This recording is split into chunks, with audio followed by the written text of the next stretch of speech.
nous.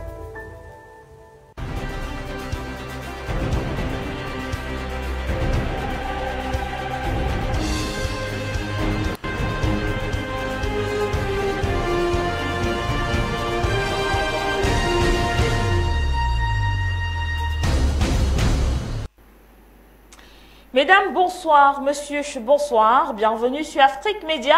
Bienvenue à cette autre sortie du journal africain sur la chaîne panafricaine. Les titres. Au pays des hommes intègres, le Burkina Faso, les attaques terroristes gagnent du terrain. Il y a quelques mois, c'était bien sûr Solane. Quelques jours encore, Inata a été frappé par des décès et hier, c'est la mairie de Lankoué, dans la province de Soro, qui est tombée entre les mains des assaillants. Une situation qui pousse ainsi la population à s'insurger contre la présence de l'armée française sur leur territoire. En Éthiopie, c'est le conflit du Tigré qui préoccupe plus d'un. L'Union africaine, le Kenya et les États-Unis veulent mettre un terme au cessez-le-feu. C'est ce qui justifie justement les différentes rencontres diplomatiques ces derniers jours dans le pays de la Corne de l'Afrique.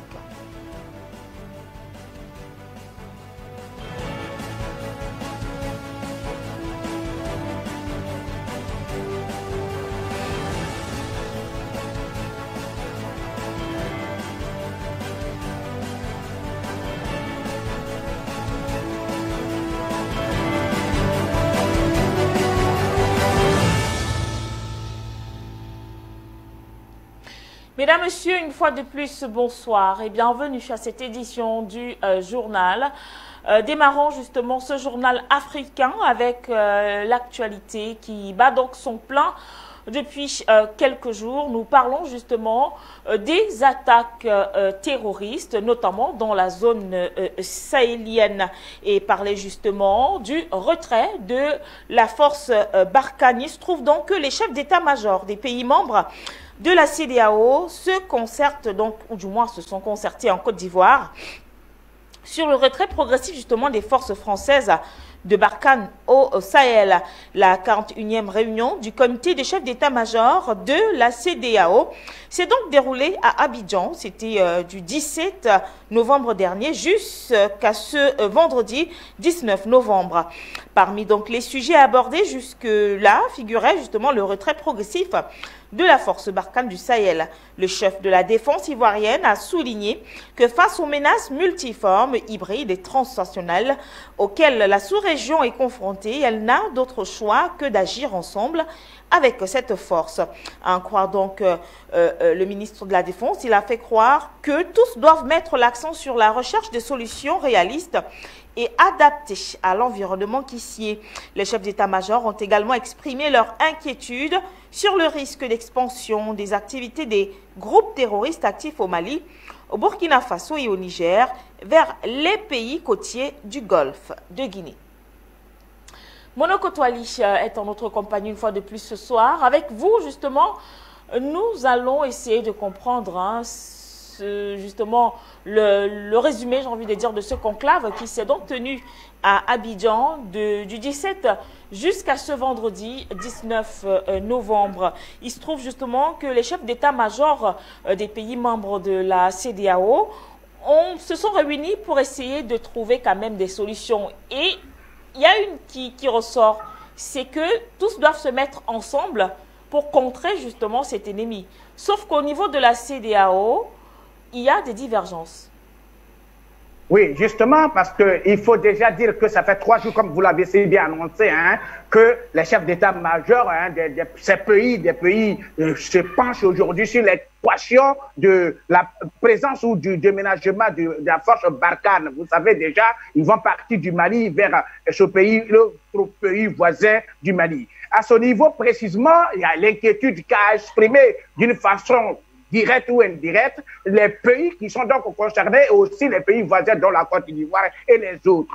Alors, ils se sont donc réunis pour se pencher sur cette question, pour voir comment il peut être possible de réorganiser ou de s'organiser et au fin, n'est-ce pas, de freiner ou de maîtriser plus ou moins les velléités ou la présence terroriste. Parce que là, vous l'avez si bien dit, les responsables de l'armée ivoirienne ont bien souligné qu'il y a probablement, il a la possibilité de la menace, quand bien même il les rassure qu'ils peuvent bien contrôler toute la zone forestière de la Côte d'Ivoire qui fait bien évidemment frontière avec les autres. À ce niveau précis, il propose, et les chefs, les responsables proposent des actions communes conjuguées pour pouvoir essayer de neutraliser ou de maîtriser. Mais ce n'est qu'un projet. Si vous parlez des divergences au niveau de la CEDEAO, c'est bien évidemment cela, parce que l'un des pays concernés, c'est bien le Mali, malheureusement, qui est sous sanction ici, avec la CEDEAO qui a sanctionné toutes les autorités, tant au niveau du gouvernement qu'au niveau du Conseil national de transition CNT, qui joue le rôle de l'Assemblée nationale. Cette divergence est là. Mais en même temps, il faut retenir que le terrorisme concerne tous ces pays, ils doivent transcender les divergences et voir l'essentiel et comment les circonscrire, comment les maîtriser. Voir dans quelle mesure proposer des solutions réalistes. Cela renvoie à quoi lorsqu'il parle de solutions réalistes? Oui, solution réaliste, il faut quand même aussi souligner, le réalisme ici ne pourrait pas quand même bien sonner compte tenu du fait qu'ils n'ont pas réellement les moyens de prendre en charge leurs mécanismes, leurs stratégies d'intervention. Il faut toujours recourir à la France, il faut recourir aux grandes puissances, il faut recourir à l'ONU et même au niveau de Sensat, c'est la même chose. Ont-ils les moyens matériels? Ont-ils les moyens financiers? Ont-ils les moyens techniques? Ce sont des équations. Quand cela les tienne, il y a déjà une bonne foi. Quand on sait un peu l'expérience du Tchad, Tchad avait déjà montré la dimension selon laquelle les Africains pouvaient être à mesure de faire face au terrorisme. D'ailleurs, l'une des interviews accordées tout récemment par le président de la transition tchadienne, il a aussi dit que oui, l'Afrique est à mesure de faire face au terrorisme. Ont-ils les moyens? Ont-ils des stratégies? Tout cela, ce sont des philosophies qu'il faut savoir soutenir, mais il va effectivement manquer la dimension moyenne. Au niveau de la dimension moyenne, ils seront donc obligés de toujours recourir, malheureusement, aux forces extérieures ou aux forces étrangères, dont la France nécessairement. Merci beaucoup à vous, Monoko Toali, pour votre participation à ce journal qui se poursuit et puis cap à présent du côté du Burkina Faso. Comme nous le savons, la population ne lâche donc pas la rue, car des hommes armés non identifiés ont encore attaqué hier jeudi la mairie de Lonkoué dans la province de Soro. Le bilan fait état justement de 3 ordinateurs bureaux endommagés et un ordinateur portable emporté par les assaillants. Durant donc 45 minutes, les assaillants ont sémé la terreur dans les environs de la mairie et se sont ensuite rendus dans les écoles A et B de Lonkoué avant de s'ébranler vers Kimbara. Cette attaque intervient en pleine période de deuil national décrété par le président Roch Kaboré après le drame d'Inata qui a donc fait une 50aine de morts dans les rangs des forces de défense et de sécurité du pays. La CEDEAO a justement dans un communiqué qualifié de lâche et barbare cette attaque meurtrière de jeudi 18 novembre 2021. Il faut rappeler que ce pays de l'Afrique de l'Ouest est devenu la cible par excellence des attaques terroristes. L'attaque du 5 juin à Solane par un groupe armé non étatique a entraîné la mort de plus de 130 civils, dont un grand nombre d'enfants, selon donc les autorités nationales. Plusieurs familles ont dû se déplacer. L'attaque du poste de gendarmerie d'Inata, dans le nord du pays, survenue dimanche 14 novembre, n'a fait qu'alourdir le bilan des disparus dans le pays suite aux problèmes d'insécurité. Car depuis le début de l'expansion djihadiste au nord du Burkina Faso en 2016, jamais les forces de défense et de sécurité n'avaient été aussi meurtries. Mardi encore, des centaines de manifestants ont donc battu le pavé dans plusieurs villes du pays pour donc protester contre un gouvernement jugé incapable d'enrayer le terrorisme, certains allant jusqu'à réclamer le départ du président Roch-Marc Christian Kaboré au pouvoir depuis fin 2015 et réélu en fin 2020. Et aujourd'hui encore, c'est une population en furie qui, outre demande le départ bien sûr du président, demande également à l'armée française de libérer le sol burkinabé. Pour en parler, Nestor Podassé, une fois de plus en notre compagnie. Nestor, c'est vrai que vous vous êtes assez étayé sur cette thématique tout à l'heure dans le cadre, bien sûr, d'Appel sur le continent. Mais ce ne serait pas quand même un plus de revenir dans le cadre de ce journal pour justement passer le message qu'il faut à cette France, passer le message justement à ceux qui ont décidé de faire chemin avec la France pour détruire le Burkina Faso. Oui, bonsoir. Merci une fois encore de plus pour la parole que vous me donnez. Alors donc, dans votre récit par rapport aux attaques ces derniers jours, effectivement, c'est vrai, les événements s'ensuivent et s'enchaînent. Mais ce soir, c'est pour dire que le convoi de l'armée française que nous avons bloqué au niveau de Kaya, le blocus est maintenu. Jusqu'à là, nous n'avons pas été approchés par les autorités pour chercher à nous comprendre. Ce qu'ils sont venus faire, le gouverneur et les commissaires ainsi que le maire sont venus, c'est pour négocier pour qu'ils passent. Nous, on a dit non, on ne veut même plus qu'ils passent. Cette convoi sera la dernière, la première et la dernière pour passer sur notre territoire. Et comme ils insistaient, nous les manifestants, nous l'avons dit, bon, dans ce cas, ces armes-là sont saisies. C'est illégal, donc nous l'avons saisi. Et maintenant, les militaires là sont considérés comme des mercenaires. Ces militaires français-là sont considérés comme des mercenaires. Et donc, le blocus est là. Actuellement, nous lançons l'appel à tous ceux qui sont autour de Kaya, à Ouaga, de converger vers Kaya. Nous allons faire un grand blocus pour les attendre de pied ferme. Si quelqu'un veut une négociation, que le président Kaboré lui-même vient là-bas, on va lui dire ce que nous on a dit, ce que le peuple veut, pour qu'il chasse qu'on ne veut plus la France au Burkina Faso. À l'air là, c'est ça qui est là. C'est ce que le peuple veut à l'air là. Voilà, donc nous maintenons cette position parce que nous sommes trop endeuillés. Nous sommes frappés par des attaques par-ci, par-là. L'armée française passe chaque semaine, les convois passent ici, hein, et puis ils quittent tout le temps Abidjan. Ils vont à Niamey. On ne sait pas si c'est limite là-bas ou bien ils continuent au Mali, on ne sait pas. Après, il y a un convoi encore qui redescend sur Abidjan. Une semaine encore, ça passe. Mais trop, c'est trop, ça suffit comme ça. Ils ont des matériels pas possibles et nos militaires n'ont rien et ils continuent à endeuiller notre population. Donc, nous pensons que c'est suffisant comme ça. Il est bon qu'on finisse avec la France. Donc, voici la colère qui nous a poussé à demander au président Kaboré de clarifier sa position. Soit il est avec nous, les panafricains qui ne voulons plus la France, nous voulons l'indépendance vraie, et aller vers une coopération, soit avec la Russie ou la Chine ou d'autres partenaires. Il y a plein d'amis du Burkina Faso avec qui on peut bien collaborer. Et pourquoi pas avec la Russie? Et pourquoi pas même former une armée d'Afrique de l'Ouest, c'est-à-dire composée de l'Algérie et Niger, Burkina, Mali, pour combattre le terrorisme. Nous voyons que ces militaires français-là, leur présence est inutile. Au contraire, ils sont là pour nous tuer, pour piller notre richesse. Sinon, rien ne justifie leur présence en Afrique actuellement. Ils sont inutiles. Depuis 8 ans, ils sont là, il n'y a rien. Donc, nous demandons le départ pur et simple de l'armée française. Donc, c'est pour vous donner l'actualité présente. Tout à l'heure, quand j'ai fini l'émission sur l'appel du continent, j'ai recontacté les éléments sur le terrain. Donc, le blocus est maintenu. Nous allons encore les apporter à boire et à manger ce soir et on maintient là-bas jusqu'à ce que la France quitte. Sinon, on ne va plus rentrer. On est sorti. Et c'est pour toujours. Quand on va finir avec ce convoi, on va imposer le blocus devant l'ambassade et on va imposer le blocus devant le camp militaire de Cambouensin à Ouagadougou. Merci beaucoup. Merci également à vous, Nestor Podassé. Le journal africain se poursuit et nous parlons cette fois-ci justement de dynamisation, j'y suis parvenue enfin, des relations entre le Togo et le Congo. Pour dire que le président de la République du Togo, Faure Essozima Gnassingbé, s'est donc rendu le 17 novembre dernier chez son homologue congolais Denis Sassou Nguesso pour une visite de travail de 48 heures. Au menu des activités présidentielles, la coopération bilatérale, ainsi que des questions d'actualité continentale et internationale.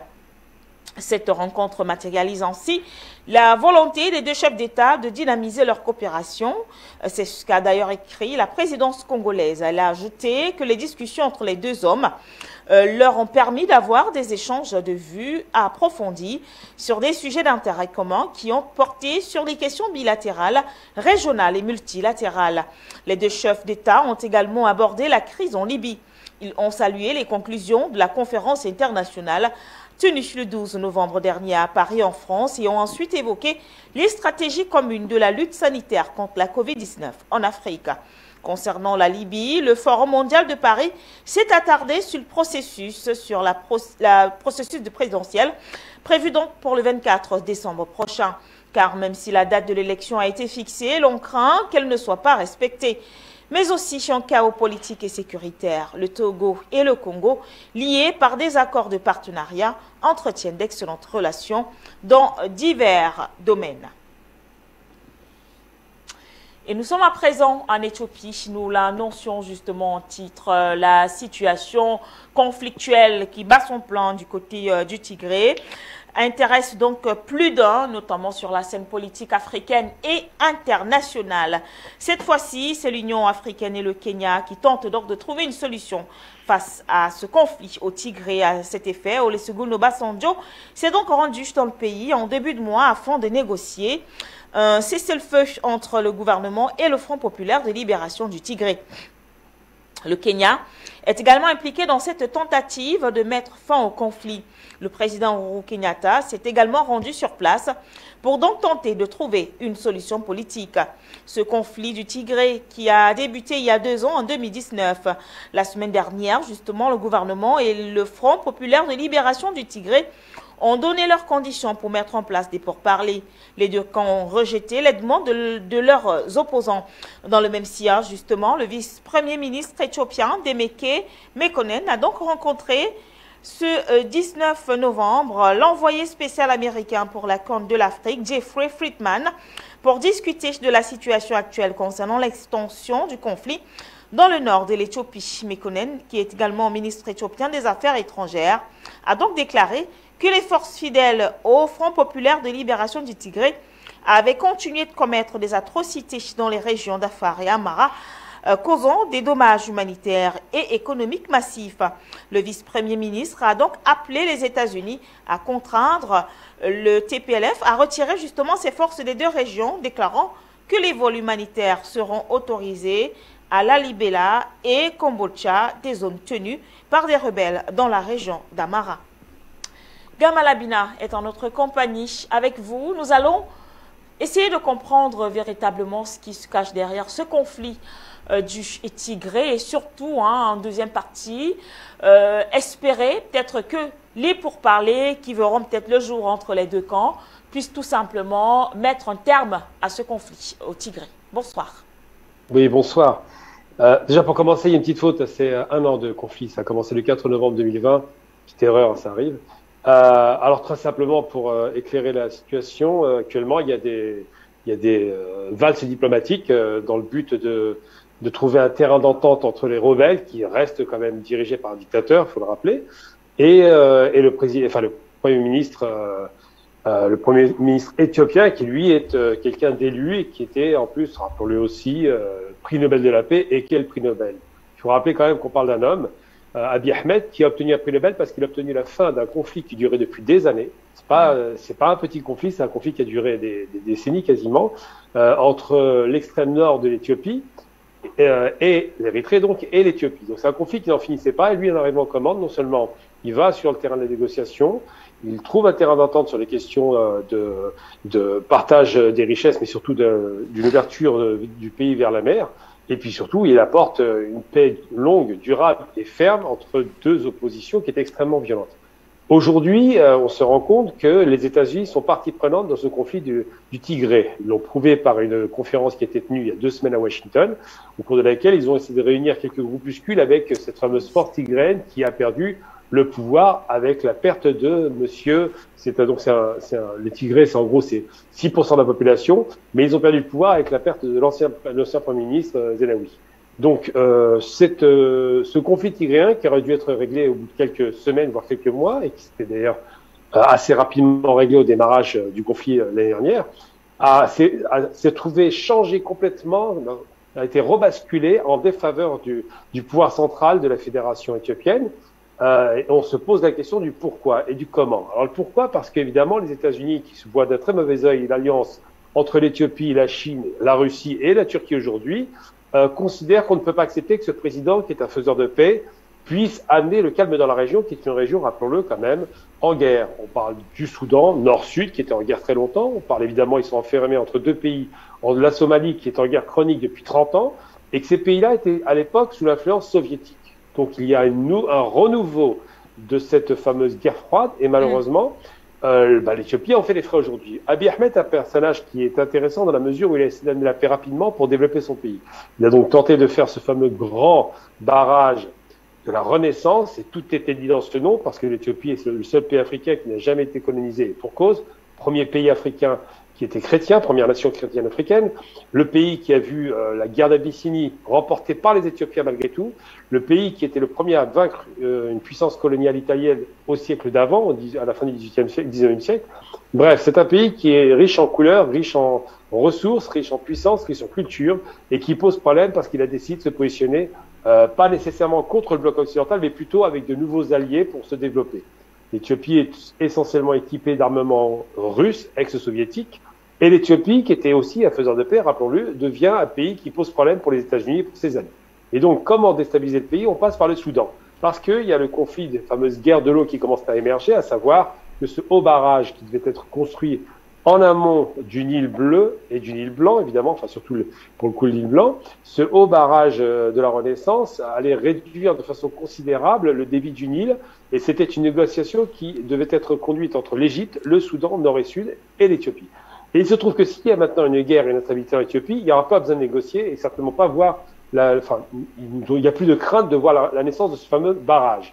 Et donc, quand les États-Unis envoient leur émissaire Jeffrey Feltman ou Olusegun Obasanjo qui fait son travail dans la capitale de l'UA, de l'Union africaine, rappelons aussi que l'Éthiopie, qui est un pays suffisamment stable, abritait le siège de l'Union africaine, et bien quand ils voient ces émissaires ou quand Tony Blinken, qui est en train de faire une tournée africaine, parle que de l'Éthiopie, c'est que vraiment la problématique est très grande dans cette région. Alors on se rend compte de deux choses, c'est que sur l'Afrique de l'Ouest, la France est en difficulté parce que les Russes sont intervenus, et sur l'Afrique de l'Est, en l'occurrence la Corne de l'Afrique, ce sont les États-Unis qui sont à la manœuvre avec l'Angleterre évidemment, et avec leur puissance alliée, l'Égypte et le Soudan. Donc la crainte aujourd'hui réelle, c'est une déstabilisation chronique du pays, avec comme toujours l'hypocrisie habituelle des États-Unis qui font croire qu'ils voudraient la paix. L'autre aspect qui est positif, c'est que l'Éthiopie a accepté l'aide humanitaire en faveur du Tigréen, donc du peuple de Tigré, ça reste un peuple éthiopien, avec le passage de 369 camions, avec des avions qui ont pu livrer des vivres pour que la population ne soit pas affamée, puisque c'est ça qu'on reproche le plus au Premier ministre. Mais il n'en demeure pas moins que les manœuvres faites contre l'Éthiopie sont destinées à casser un pays qui avait développé une renaissance économique et la possibilité de devenir une puissance régionale stable. Merci à Gamal Abina. Alors aujourd'hui, nous l'avons également suivi. Il se trouve que les deux parties avaient donc posé des conditions pour essayer d'en arriver bien sûr au pourparlers. Pensez-vous que la solution de ce conflit se passera justement entre les deux camps sans l'ingérence de qui que ce soit? Alors malheureusement, vous savez, quand il y a un conflit armé de ce type-là, qu'on appelle, c'est une guerre civile, c'est le même peuple, l'Éthiopie. Il faut arrêter quand même de voir, on ethnicise les débats, on essaie de faire croire que c'est une guerre qui sera interethnique ou parfois interreligieuse. Bon, là, le religieux n'intervient pas, même s'il y a des musulmans. C'est une guerre civile. Alors, je le dis tout le temps, je le répète à satiété, à chaque fois que j'ai des gens qui me parlent sur ces questions de guerre civile. Une guerre civile ne peut exister que s'il y a deux factions organisées avec armées idéologiquement et militairement. Or, il se trouve que, bien que traditionnellement les Tigréens étaient plutôt les maîtres de l'armée, c'était eux qui étaient les plus formés, qu'ils avaient le pouvoir depuis 91 après la chute du Négus rouge, et que évidemment ils considéraient qu'ils étaient légitimes au pouvoir puisqu'ils avaient pris le pouvoir par la force. Ils ont une tradition militaire très ancienne. Il n'en demeure pas moins que ça reste un peuple éthiopien et un long peuple éthiopien parce que cette nation existe quand même depuis quasiment presque un millénaire, j'ai envie de dire, et en termes d'État-nation, ça fait 2 siècles que l'Éthiopie est presque constituée. Alors, je fais vraiment un schéma très très grossier, mais bref, quoi qu'il en soit, on a au moins un siècle d'existence continue d'un pays qui s'est toujours reconnu comme étant un et indivisible. La fédération de l'Éthiopie en 94 a permis de créer quelques fragments de division qu'on voudrait ethniques. Mais en vérité, c'est une question de rapport de force entre une minorité qui a été chassée du pouvoir parce que le Premier ministre voulait redistribuer un peu plus le pouvoir à une population de presque 100 millions d'habitants, alors que ne sont que 6 millions, donc c'était pour rééquilibrer. Mais pour discuter avec ces deux factions en question, il faut qu'il y ait que leur support, que leur soutien, que ceux qui sont là pour soutenir cette sédition, en l'occurrence du Tigré, comme par hasard, qui intervient après que la guerre de l'Érythrée soit finie, eh bien, pour que ça arrive, il faut que ceux qui sont derrière à la manœuvre, ceux qui tirent les cordes, à savoir, évidemment, le Soudan Sud, les États-Unis, l'Égypte, Israël qui a un intérêt sur le plan de l'armement évidemment, mais surtout ces trois acteurs-là, donc Soudan, Égypte et États-Unis, donc trois alliés en l'occurrence, que ces personnes arrêtent de manœuvrer en sous-jacent et de façon très hypocrite, faire croire qu'ils veulent la paix.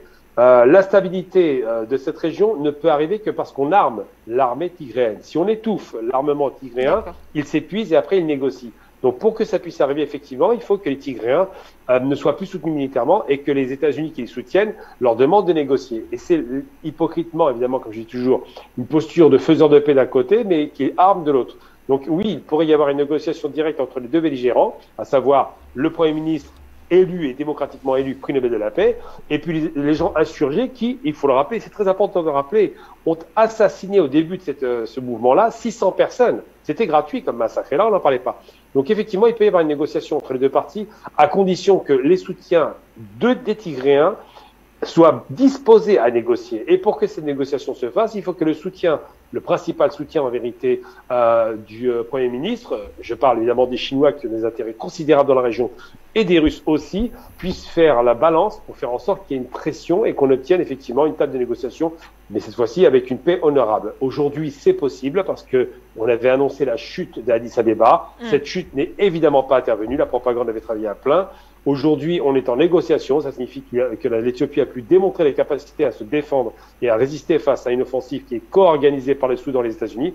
Mais si on veut obtenir la paix, il faut effectivement que les agents manipulateurs, donc la grande puissance américaine, commencent à aller sur la table des négociations, ce qui, je ne vous le cache pas, n'est pas gagné.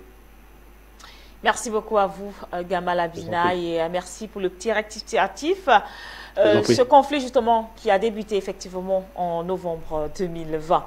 Le journal africain se poursuit avec, cette fois-ci, la diplomatie qui existe donc entre la Russie et l'Union africaine pour dire que les relations, justement, entre la Russie et l'Union africaine se développent dans différents domaines et sont en hausse, a justement déclaré le ministre russe des Affaires étrangères, Sergei Lavrov. C'était lors de l'ouverture des discussions avec le président de la Commission de l'Union africaine, Moussa Faki Mahamat, le 16 novembre dernier. Si on croit Sergei Lavrov, les relations avec l'Union africaine sont donc en hausse et se développent dans différents domaines, comme l'a d'ailleurs confirmé le tout premier sommet Russie-Afrique en octobre 2019 à Sochi. Depuis lors, le travail a donc été fait en étroite collaboration avec diverses formes. Il a déclaré que les deux parties avaient une grande opportunité aujourd'hui d'examiner l'ensemble des relations, de voir comment elles peuvent aller de l'avant dans le contexte de la mise en œuvre des décisions du sommet de Sochi et de la préparation de la deuxième réunion des dirigeants russes et africains et de discuter de l'interaction bilatérale aux Nations Unies. En croire Sergei Lavrov, ils doivent être donc très heureux d'entendre justement leurs évaluations de la situation dans les différentes zones de conflit sur le continent africain, ajoutant que la Russie encouragerait activement leurs différentes résolutions. En croire toujours Sergei Lavrov, la Russie espère que les discussions d'aujourd'hui permettront tout simplement d'y parvenir plus efficacement. Le ministre russe des Affaires étrangères est donc convaincu que la visite de Moussa Faki Mahamat fera progresser de manière significative les relations entre la Russie et les États africains.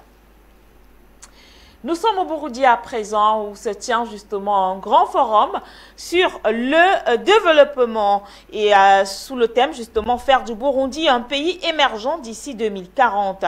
C'est donc la première édition de ce forum national sur le développement du Burundi qui a donc ouvert ses portes hier jeudi 18 novembre.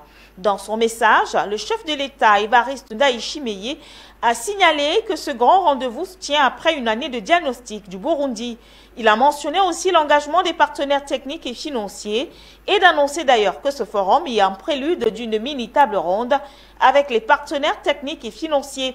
Il a ainsi souligné que le gouvernement du Burundi est fermement engagé dans la lutte contre la pauvreté, ce qui exige, selon le chef de l'État, des efforts particuliers, une autre manière de travailler et avec la participation de tous les citoyens.